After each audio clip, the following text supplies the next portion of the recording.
Hello everyone, James here from JVC Paints. Hope everyone is doing well out there and all your projects are going swimmingly well too.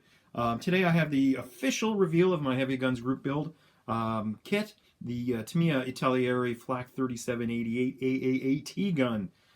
Shout out to Marcus at Scalebench and Joachim at Jorama Modellbau for their mustering all the model nerds around the globe for this group build. Links are below. Now, I showed the gun in my previous video for my 1000.16 order dice early war German army for bolt action, which granted is a bit cheesy. However, my comments about the gun in particular were a bit vague, so here I'm going to go and talk a little bit more about the build. The kit itself was pretty straightforward. Like I said, it's a Tamiya Italeri kit.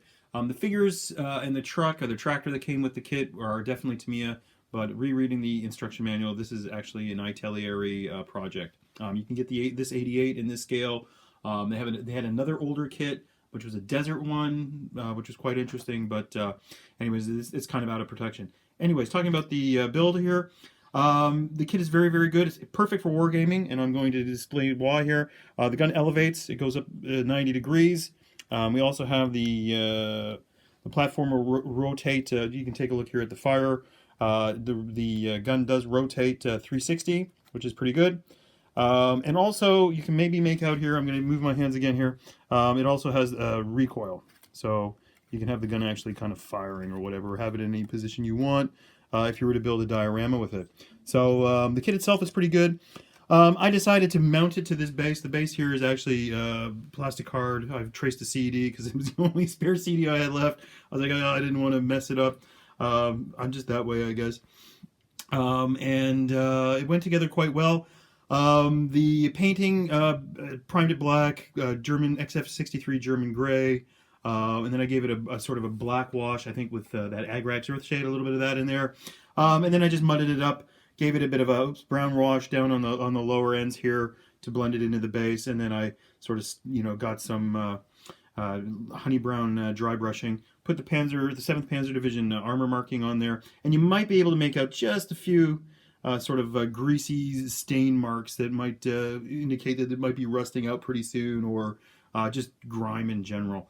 The figures are actually from Rubicon, and I had the Rubicon 88 as well. I've talked about how painting them before, but yeah, basically they're okay figures. They do kind of lack detail. They're very good for wargaming, but if you're a figure painter, they are a bit of a challenge. You have to paint the details on there yourself. There's not a lot on there for you to pick out, like in a GW figure or anything like that. You might be asking yourself, okay, James, what happened to the Rubicon 88 kit? Well, it was the victim of a curious cat, and I'll bring it out here. Despite my my attempts to salvage it, it was just trashed.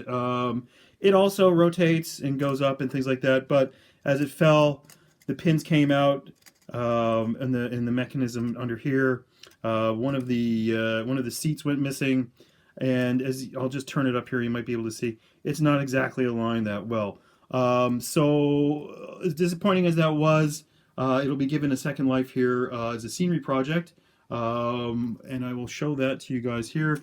Pardon me for the camera work here, guys. It's going to be pretty crappy.